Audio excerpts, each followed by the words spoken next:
Muy buenas tardes a todos, bienvenidos al espacio del Observatorio Universitario Kairos y Kainos. Muchísimas gracias por continuar con la programación de Astal TV. El día de hoy vamos a hacer un enlace con el ciclo de seminarios que está organizando el Departamento de Ciencias Agrícolas. Tenemos el agrado de poder enlazar la primera, lo que sería la primera plática, el primer seminario, el cual va a tener por título América Latina, los territorios del capital y las luchas campesinas e indígenas por la tierra y sus territorios. Para esto se ha invitado y tenemos el honor de contar con la presencia del doctor Luciano Concheiro Borges, quien es economista, tiene un doctorado en desarrollo rural, es profesor de la Universidad Autónoma Metropolitana, miembro del Departamento de Producción Económica y docente del posgrado en el desarrollo rural en la Universidad Autónoma Metropolitana. Bien, pues vamos a pensar o a escuchar, en este caso, la plática que tenemos con el doctor. Gracias, continuamos.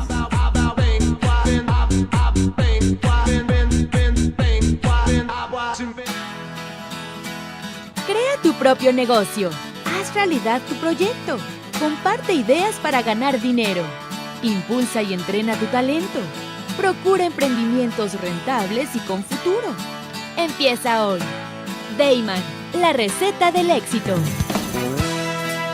Dayman, por más de 7 décadas y con presencia en más de 9 países, se ha consolidado exitosamente como una empresa que desarrolla, fabrica y distribuye colorantes, saborizantes y productos alimenticios por excelencia. Nuestros productos abastecen a una amplia industria dedicada al manejo de alimentos micro, pequeña y de media a grande escala, ya que estos cumplen con altos estándares de calidad a nivel nacional e internacional y están elaborados para satisfacer las necesidades del mercado y gustos de nuestros consumidores. Nuestro principal objetivo es brindar un producto de calidad que nos permita mantener la lealtad de nuestros clientes y consumidores, excediendo sus expectativas de servicio. En Dayman desarrollamos la creatividad e impulsamos al máximo nuevos negocios. Dayman, proveedores de color y sabor por excelencia. Con Trujillo Betanzos y Asociados, tus proyectos están en buenas manos. Trujillo Betanzos y Asociados te ofrece servicios de fe pública en materia mercantil, asesoría legal, contable, fiscal y de negocios, litigio civil y mercantil, evaluación y asesoría financiera y área académica, porque nuestros clientes son nuestros mejores amigos.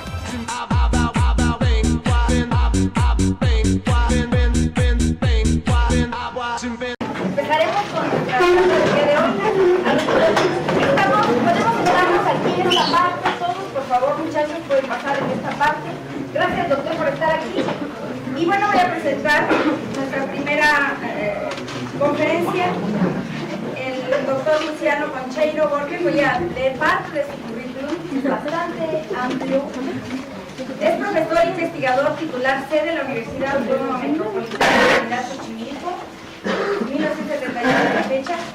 miembro del Departamento de Producción Económica, docente, posgrado en Desarrollo Rural, licenciatura en Economía por la UNAM, especialización en Economía Política, Economía Agrícola, Instituto Gramsci en Roma, en la Facultad Latinoamericana de Ciencias Sociales, sede México, maestría en Ciencias Sociales, con mención en Sociología, doctor en Desarrollo Rural en la UAM Xochimilco, pertenece al Sistema Nacional de Investigadores, el nivel 2, miembro de la Academia Mexicana de Ciencias, profesor distinguido de la UAM, de la UAM, que es de toda la UAM, ¿no? De la UAM, director de la revista Argumentos, DCSH, UAM Xochimilco, director de la revista OSAL, del Comité Directivo del Consejo Latinoamericano de Ciencias Sociales, CLASCO, co-coordinador de la Jornada del Campo, suplemento de la jornada, miembro del Comité Directivo de CLASCO. Tiene un número muy importante de publicaciones a nivel nacional, a nivel internacional. Tiene publicación de libros y podríamos continuar con un vasto currículum. Para mí es realmente un honor, doctor Conchero, que el día de hoy nos acompañe, que sea en esta primera sesión de nuestro ciclo de seminarios, es sumamente significativo para nosotros. Que haya venido hasta Cuautitlán, que bueno, uno de sus estudiantes conoce toda esta zona, en lo cual facilitó también la llegada hasta acá. Y el tema que el día de hoy nos presenta el doctor se llama América Latina, los territorios del capital y las luchas campesinas e indígenas por la tierra y sus territorios. Gracias.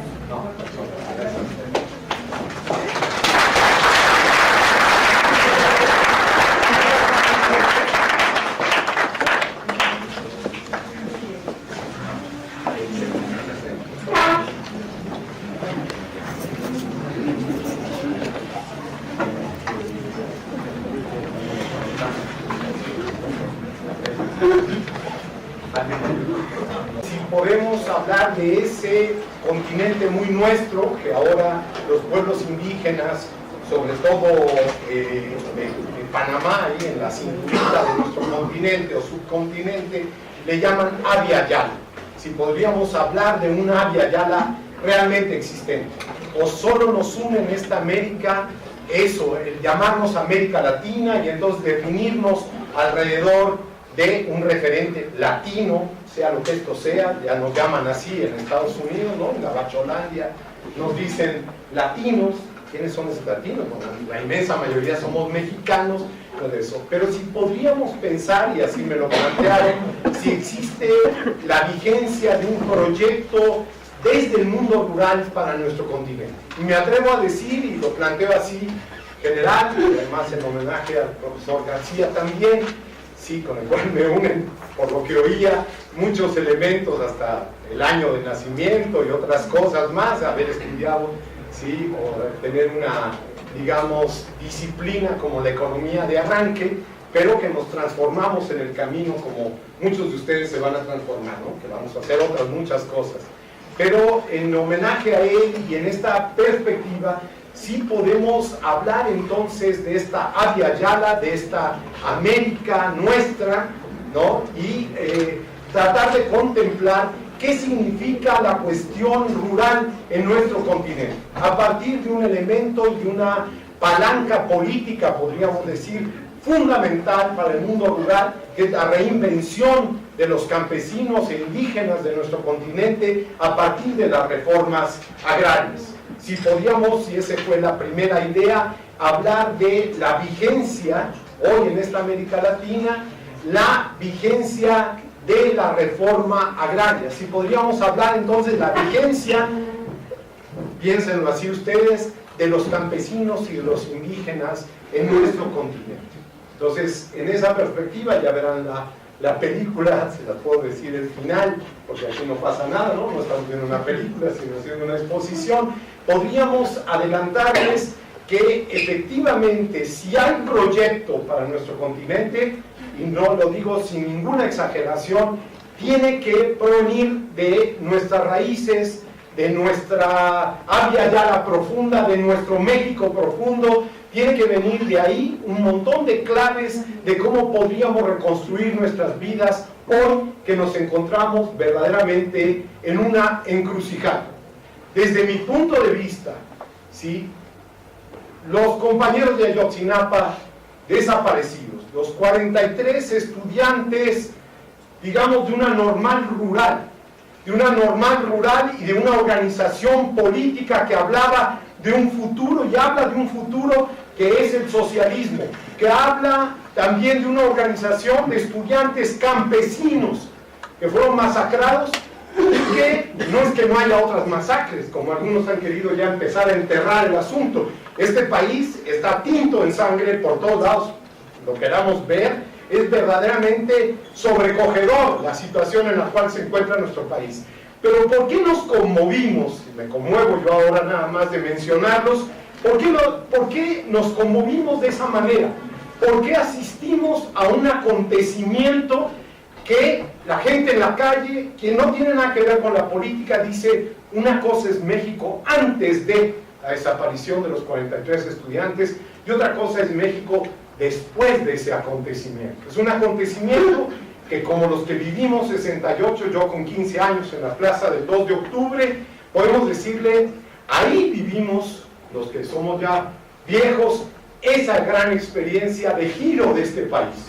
Nos derrotaron, nos masacraron en esa plaza a más de 500 estudiantes, creyeron que nos iban a ahogar en sangre y eso cambió la fisonomía de nuestro país, cambió culturalmente México, abrió eso, toda una época de auge de las universidades, de estas mismas OIFES, ¿no? Por todos lados, las carreras de agronomía, de veterinaria, tuvieron una explosión, fue un crecimiento exponencial porque había un movimiento detrás que exigía un cambio cultural profundo en México, y ese cambio cultural no vino por arriba. Los de arriba quisieron asimilar el trancazo, quisieron responder algunas cuestiones y se transformaron las cosas en México de otra manera. Hoy estamos como frente a todo acontecimiento como paralizados, todo es circular, volvemos al mismo punto, pareciera que no sabemos hacia dónde van las cosas, pero la sensación general, y de ahí quiero partir, la sensación general de este acontecimiento, así lo marco, de este gran acontecimiento, que además, quizá como el 68, tuvo un carácter mundial, tiene un carácter mundial, ¿sí? Hay una expresión de todo el mundo diciendo, ¿qué pasa ahí? De los propios pinches gringos, de Europa entera, de América Latina ya ni se diga, todo el mundo diciendo, ¿pero qué sucede allí? Y la indignación es una indignación planetaria.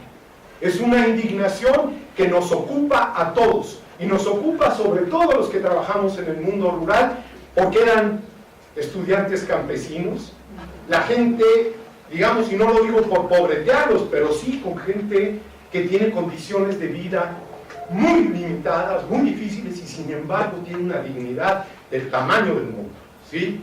Y atentar contra esa dignidad, atentar contra esos jóvenes que querían seguir estudiando, cuyas carreras eran apuestas familiares, como es en nuestro mundo rural, ¿sí? Cuando logran que alguien llegue a estudiar y todo eso, eso acabó conmoviendo al conjunto de la sociedad. Sabemos que nos encontramos en eso. Entonces, quisiera yo referir básicamente, y perdón por hacer esta introducción, para que, como voy parte por parte, no me dijeron cuánto, y entonces yo me imagino como una hora o algo así, porque si no podemos rollar mucho más. Voy a tratar de explicar en qué contexto nos encontramos. Y el contexto básicamente tiene que ver también con otro parteaguas, pero del lado del capital, ¿sí? Del lado de las transnacionales, del lado del imperialismo norteamericano, del lado de las compañías, digamos, que hoy dominan el mundo rural, en el mundo entero y en México particularmente. Entonces, en ese sentido, aquí aparece el planteamiento de territorios del capital. ¿Y a qué nos referimos con eso? El capital básicamente es un sistema mundo, ¿sí? Tiene una expresión en el mundo entero, pero su forma de realización, debido precisamente a las organizaciones sociales, a los movimientos a nivel mundial, debido a la Revolución Rusa, debido a toda la serie otras de revoluciones, básicamente lo que acabó refiriendo es en esa idea de territorio, ¿sí?, a los territorios nacionales. El capitalismo, si bien era mundial, tenía expresiones nacionales muy claras, todo se, digamos, daba vueltas alrededor de eso. Por eso podríamos explicar algo que voy a exponer más adelante, por qué este país, ¿sí?, más de la mitad hoy día del territorio nacional es territorio de propiedad social, es ejido y comunidad, y a pesar de la contrarreforma agraria del año 92, en México sigue dominando en términos territoriales. Si le agregamos un tercio más, que son los pequeños propietarios realmente campesinos, encontramos que 2/3 partes de este país son campesinas, pero algo muy importante, más de la mitad es producto de una revolución, de una gran transformación, y no hay duda que este país es un país capitalista, sin duda, pero es un país que tuvo que convivir, recrear, utilizar al mundo campesino como palanca para la acumulación. Ese fenómeno, ¿sí?, ha sido atacado constantemente, hoy lo siguen bombardeando, como vamos a expresar, pero con una diferencia: el capitalismo está construyéndose ya en términos de los territorios del capital. México, Tratado de Libre Comercio de América del Norte, es evidente que es un gran territorio ya integrado a América, digamos, de eso que llaman América del Norte, a Estados Unidos, al Canadá, pero se encuentra integrado en esa lógica, ¿sí? El dato duro de más del 80% de nuestras exportaciones e importaciones son con un solo país, ¿sí?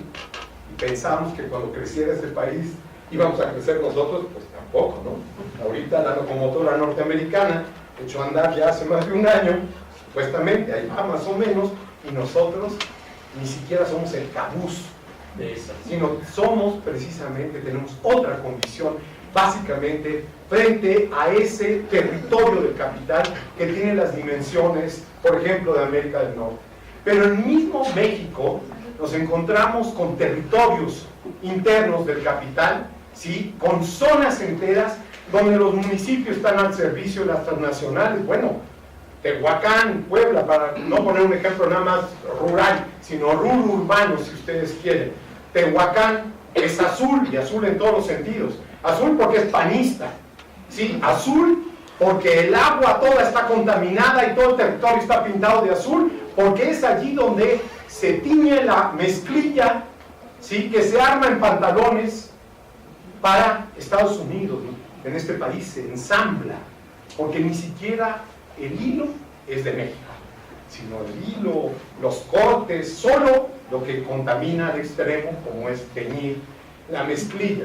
Pero ¿cómo nos enteramos de eso y cómo está esta dimensión? No solamente porque de ahí salen y los flujos de mercancías y eso, sino porque hubo un temblor, se vino abajo y ahí estaban las familias campesinas, todas las que rodean a Tehuacán, produciendo en sus casas los ensambles, ¿sí?, mandándolos fuera, y entonces ahí se descubrió qué pasaba, dónde estaban ellos, y cuál era el elemento que las unía: la migración.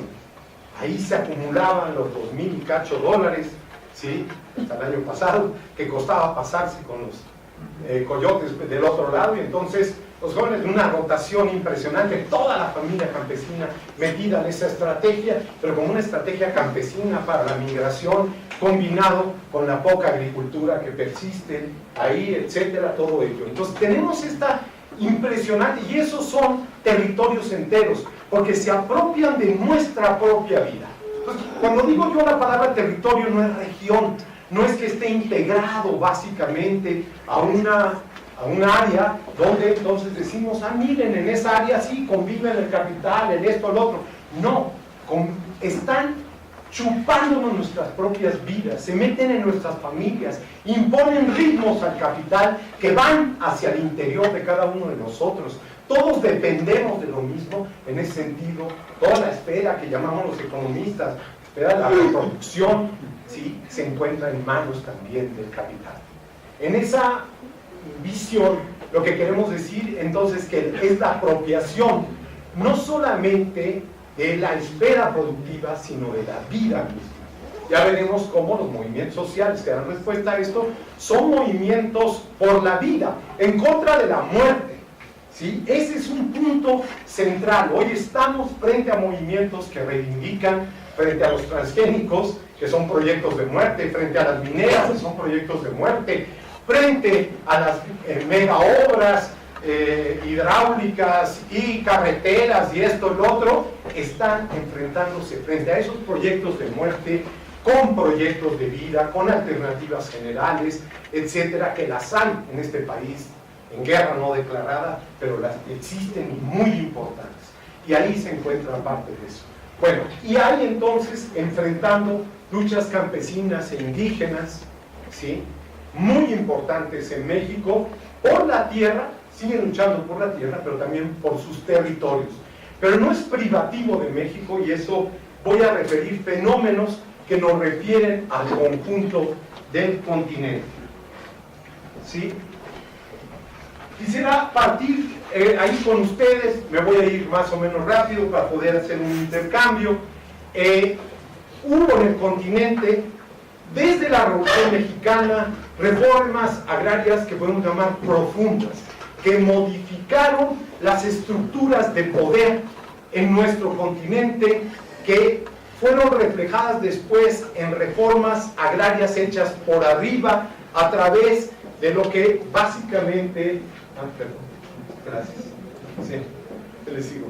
Reformas agrarias que fueron hechas a propósito para contener a las reformas agrarias rojas o revolucionarias o con impulsos de transformación, con reformas agrarias hechas por arriba. ¿Sí? Tan es así que, digamos, la Alianza para el Progreso llevada adelante por los gringos básicamente tenía que ver con reformas agrarias que tenían que ver, ¿sí?, con adelantarse a las posibles revoluciones, repartirle la tierra a los campesinos desde arriba, etc. La primera es la Revolución Mexicana, que le ponemos un cierre en 92, porque es cuando la contrarreforma agraria cierra la posibilidad de la tierra, y eso. Tenemos la boliviana, que si ustedes ven la proporción, México tiene casi 2 millones de kilómetros cuadrados, el 54% del territorio nacional está en propiedad social.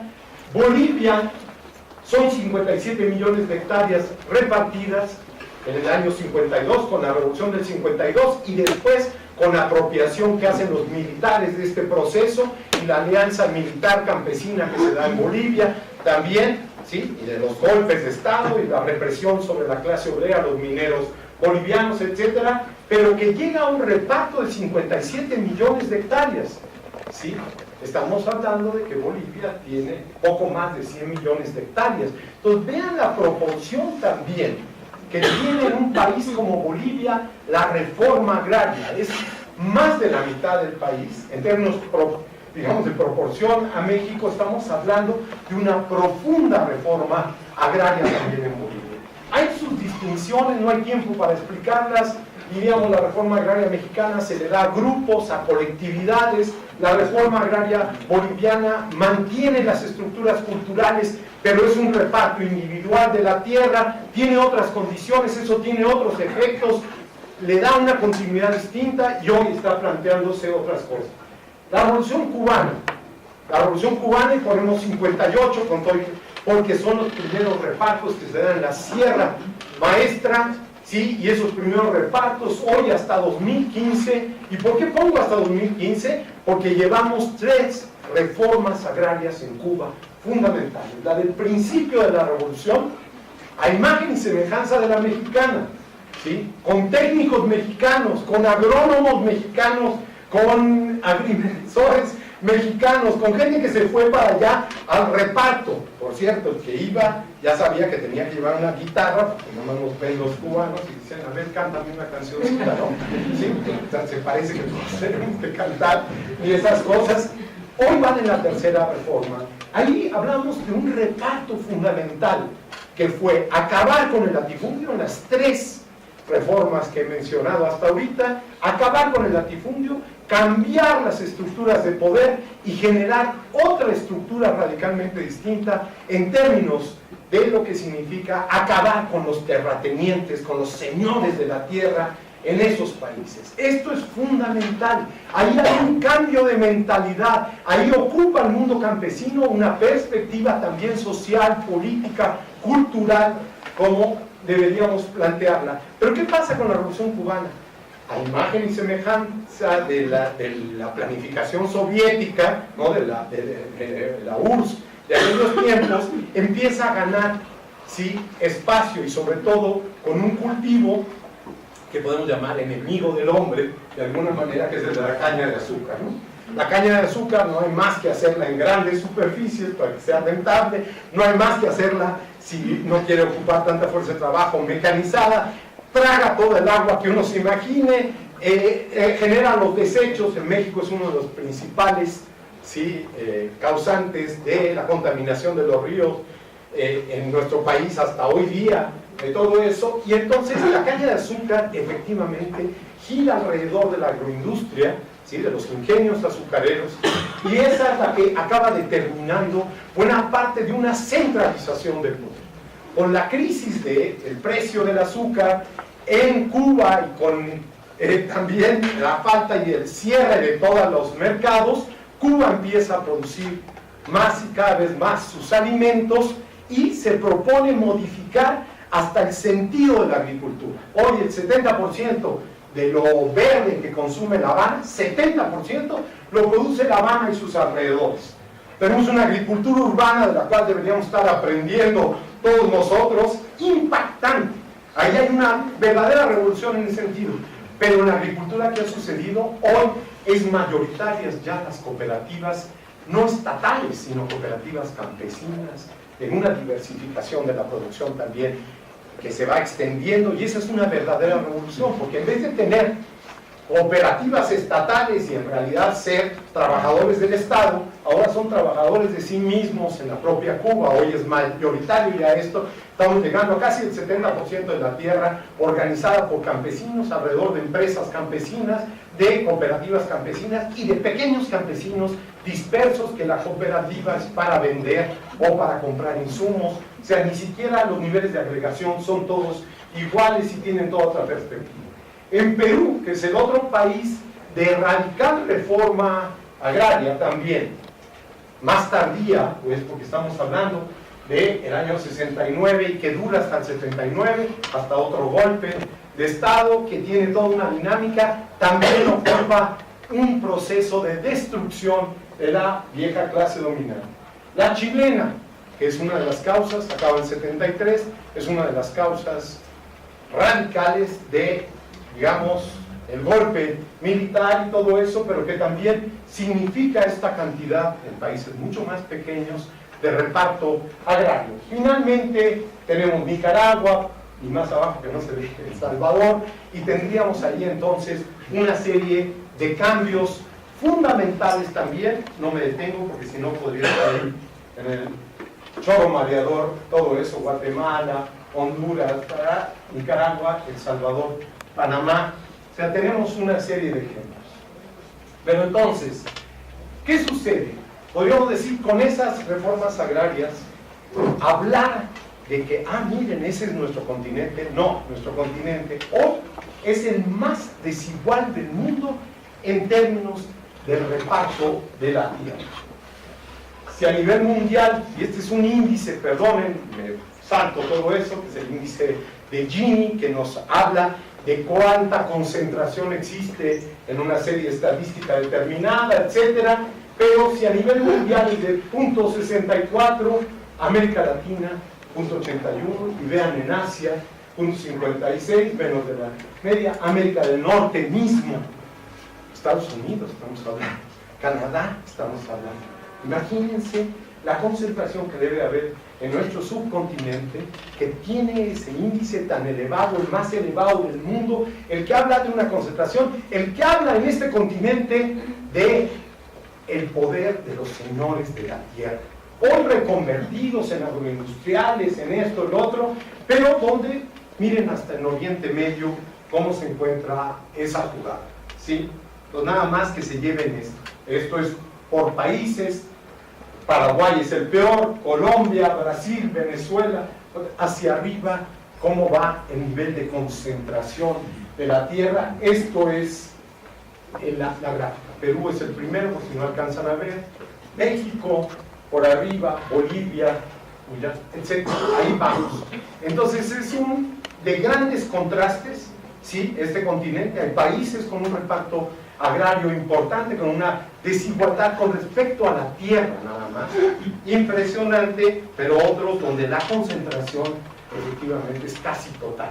En el Paraguay, ¿no? Y aún en términos del Uruguay, pues no, está por acá, ¿no? También es fuerte la concentración de la tierra. Entonces, ahí hay datos también, no los voy a mencionar, pero menos de 10 hectáreas es el 71% de ustedes, ¿sí? De las unidades, ¿no? De menos de... Y posee solamente, siendo casi 71%, solo posee el 4.31% de la tierra. Imagínense, o sea, esa cantidad del 71% de todos los propietarios rurales, y eso tienen solo el 4.31% de la tierra. Digo, para que visualicemos más la desigualdad. Igual nos podemos entre 10 y menos de 100 hectáreas, es el otro casi 24%, pero solamente abarca el 13.53%, y ahí nos vamos hasta hablar de predios inmensos que concentran la inmensa mayoría de la tierra. Se queda acá la presentación, después por supuesto socialicen a lo que quieran, pero para ver ya las cifras más en corto, pero aquí quisiera llevar la impresión en general. Ahora, ¿cuáles son esos mercados, llamémosle así, que no solamente es el de la tierra, sino que tienen que ver toda una dinámica? Arranca con el GATT, ¿sí? Es el acuerdo arancelario, etcétera, que lleva una concentración. Tenemos el los tratados de libre comercio a nivel del continente. Tenemos una impresionante, y es en lo que yo quisiera detenerme más adelante, una nueva fase de concentración de la tierra. Teníamos grandes latifundistas, éramos el continente peor, y en los últimos 20 años se reconcentró la tierra tremendamente en nuestro continente. Se reconcentró para lo agrícola, pero se reconcentró aún más. Hoy día en México están prohibidos los latifundios agrarios, pero nadie prohibió los latifundios mineros. Y adelanto parte de la película. Lo que diremos es que hoy en México, país de 196 millones de hectáreas, poco menos, de 196 millones de hectáreas, tiene 96 millones de hectáreas dadas en concesiones mineras. Ya veremos cómo actúa esto, pero existen verdaderos latifundios, ¿sí?, de decenas de miles de hectáreas, ¿sí?, dedicados, todos homogéneos, y están declarados como concesionados por 50 y hasta 100 años para el futuro. Ahora, en este sentido, y perdón por introducir un concepto ahí medio mamuca, pero sirve para ligar también el de su función real, ¿no?, del espacio en el planeta. ¿Qué quisiéramos decir? Hablamos de cómo el capitalismo, si bien permite que existan los campesinos, les dice qué producir, cómo producir, bajo qué condiciones producir, o sea, lo domina a través de la técnica. Muchas veces nosotros, y para que no crean que les doy el avión, ¿sí?, aprendemos tecnologías, esto, lo otro, que obedecen a patrones y a ideas que van a ligar a los campesinos y los van a atar completamente a la lógica del capital, ¿sí? Plaguicidas, los fertilizantes, o sea, el modelo que llamamos una agricultura industrial, pues acaba dominada por todo eso. Entonces, en esa perspectiva, dominan al trabajo campesino, lo subsumen, o sea, lo subordinan, lo ponen abajo de la lógica general del capital, ¿sí?, el trabajo. Pero aquí estamos diciendo algo relativamente nuevo, que es, hoy día subsumen los espacios sociales. Y les recomiendo ahorita, 20 y tantos años después, por fin tenemos en español, en castellano, tenemos la obra de Henri Lefebvre, ¿sí?, que es la producción del espacio, y van a ver ustedes cómo el capital produce espacios determinados, produce el espacio global, mundial, pero también produce corredores, elementos específicos que dominan regionalmente a la lógica campesina y a toda lógica de vida. No hay que olvidarse que todos somos medio campesinos porque tenemos economías domésticas, ¿no? En la casa, pues más o menos manejamos en los horarios, nuestras madres en general son las que llevan dobles y triples jornadas, todos tenemos, ¿no?, economías domésticas que son en paralelo más o menos como las economías campesinas. Esto es, están regidas por decisiones morales de la familia, o sea, morales porque importa más la vida que producir más ganancia en la familia, no a costa de la familia, siempre estás pensando en la familia, ¿no?, de alguna manera. Bueno, hoy día nos ocupan también eso, cuando nos ocupan nuestro espacio, cuando se meten con nuestro espacio. En este sentido, lo que quería yo destacar es este proceso de concentración de la tierra, de la construcción de los territorios del capital. No me voy a detener mucho en ello, pero en el continente domina temas de concentración y de extranjerización de la tierra, ¿sí? Hay un proceso, digamos, no solamente los señores de la tierra locales.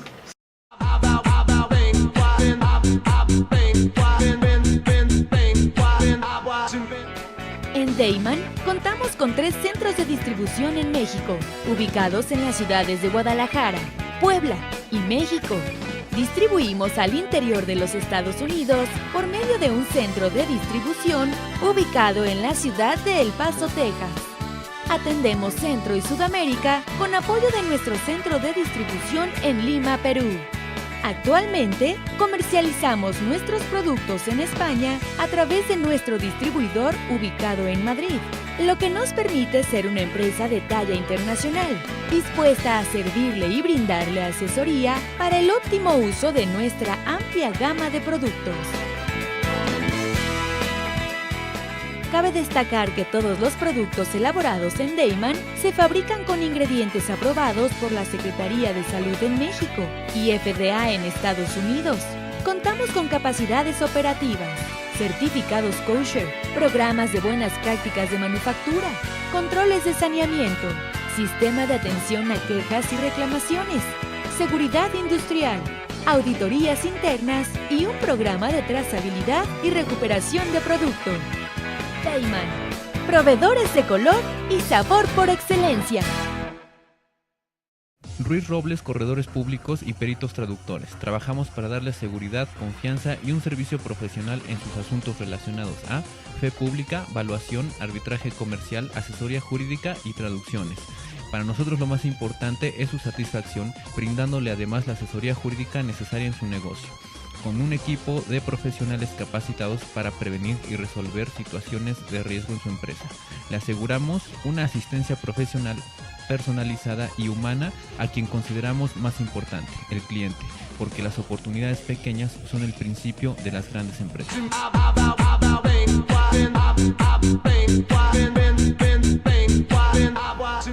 Bueno, pues cerramos esta plática, esta forma de reflexionar con el doctor Luciano Concheiro, sobre todo por las condiciones de estos territorios del capital, en donde nos habla de las luchas campesinas e indígenas, dejando una característica relevante en este espacio que es tu repensar. Quiero cerrar agradeciendo de manera especial a quien fue el comité organizador de este evento, de este ciclo de seminarios, y si me lo permiten, haré mención del comité organizador. Estamos teniendo el agradecimiento para el Departamento de Ciencias Agrícolas, a la maestra en Ciencias, Margarita Tadeo Robledo, a la ingeniera agrícola, Karina Mora García, al doctor Job Zaragoza Esparza. Por otro lado, a lo que sería la coordinación de Ingeniería Agrícola, a la maestra en Ciencias, Ana María Martínez García, la ingeniera agrícola, a Israel Arteaga Escamilla, y la coordinadora de seminarios, la ingeniera agrícola Karina Mora García. A todos ellos muchísimas gracias por hacer estos eventos, por permitir tener la cercanía de tan altos docentes, y bueno, pues también agradecerles a todos ustedes por continuar con nosotros, y por supuesto externar una gran felicitación por este ya segundo año de trabajo a toda la familia Hasta el TV. Continúen con nosotros nos seguimos viendo los viernes a las 7 de la noche. Dejo un correo electrónico para comentarios, sugerencias. Este es kairosyKainos@gmail.com. Gracias, nos seguimos viendo viernes a las 7. Hasta luego.